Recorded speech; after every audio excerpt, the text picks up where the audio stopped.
Item ಯಾವುದೇ ಇರಲಿ try ಮಾಡಿ ಆಚಿ ಚಿಕನ್ ಮಸಾಲಾ. ಕೊಲ್ಲಿ ಯುದ್ಧದ ಎಫೆಕ್ಟ್ ಸುಡ್ತಾ ಇದೆ ಸವಾರರ ಜೇಬು. ದಿನೇ ದಿನೇ ಏರ್ತಾ ಇದೆ petrol diesel rate. Shell petrol ಬೆಲೆಯಲ್ಲಿ ಲೀಟರ್ಗೆ 6 ರೂಪಾಯಿ ಏರಿಕೆಯಾಗಿದೆ. ಲೀಟರ್ ಡೀಸೆಲ್ ಬೆಲೆಯಲ್ಲಿ 4.5 ರೂಪಾಯಿ ಹೆಚ್ಚಳ ಆಗಿರೋದು, ಅಂದರೂ 4.5 ರೂಪಾಯಿ ಹೆಚ್ಚಳ ಆಗಿದೆ. ಕಳೆದ ವಾರವಷ್ಟೇ ನಯಾರಾ ಪೆಟ್ರೋಲ್ ಡೀಸೆಲ್ ಬೆಲೆ ಹೆಚ್ಚಳವಾಗಿತ್ತು ನಯಾರಾ ಪೆಟ್ರೋಲ್ ಬಂಕ್ನಲ್ಲಿ. ಈಗ ಶೆಲ್ ಪೆಟ್ರೋಲ್ ಡೀಸೆಲ್ ಬೆಲೆಯೂ ಕೂಡ ಏರಿಕೆಯಾಗಿದೆ. ಬೇರೆ ಕಂಪನಿಗಳ ಪೆಟ್ರೋಲ್ ಡೀಸೆಲ್ ಬೆಲೆಯೂ ಏರುತ್ತಾ? ಹಾಗಾದ್ರೆ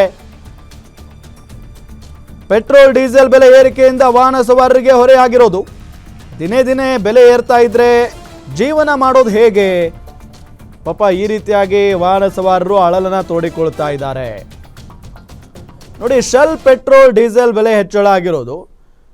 ಪೆಟ್ರೋಲ್ ಲೀಟರ್ಗೆ ನಿನ್ನೆ ದರ 106 ರೂಪಾಯಿ ಇತ್ತು. ಈಗ ಏಕಾಏಕಿಯಾಗಿ 6 ರೂಪಾಯಿ ಜಾಸ್ತಿ ಮಾಡಿದ್ದಾರೆ. ಹಾಗಾಗಿ ಹಿಂದಿನ ದರ 112 ರೂಪಾಯಿ ಆಗಿದೆ.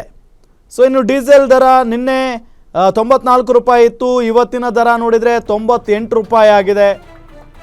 ಸೊ ಇದು ಸಹಜವಾಗಿ ವಾಹನ ಸವಾರರ ಜೇಬಿಗೆ ಕತ್ತರಿ ಹಾಕುವಂಥ ಕೆಲಸನೇ. ಬೇಕಾದರೆ ಹೋಗಿ, ಇಲ್ಲ ಅಂತ ಅಂದರೆ ಬಿಡಿ ಅನ್ನೋ ಥರ ಇದೆ ಪರಿಸ್ಥಿತಿ. ಈಗ ಮೊದಲೇ ಪೆಟ್ರೋಲ್ ಡೀಸೆಲ್ ಭಾಳಷ್ಟು ಕಡೆ ಸಿಗ್ತಾ ಇಲ್ಲ ಅನ್ನೋ ಒಂದು ಮಾಹಿತಿಯೂ ಕೂಡ ಇದೆ. ಇದೆಲ್ಲದರ ನಡುವೆ ಈಗ ಶೆಲ್ ಪೆಟ್ರೋಲ್ ಬಂಕ್ನಲ್ಲಿ 6 ರೂಪಾಯಿ ಪೆಟ್ರೋಲ್ಗೆ, 4 ರೂಪಾಯಿ ಡೀಸೆಲ್ಗೆ ಏರಿಕೆ ಆಗಿರೋದು, 4.5 ರೂಪಾಯಿ. ಸೊ ಹಂಗಾಗಿ ವಾಹನ ಸವಾರರು ಹೈರಾಣ ಆಗಿಬಿಟ್ಟಿದ್ದಾರೆ ಪಾಪ.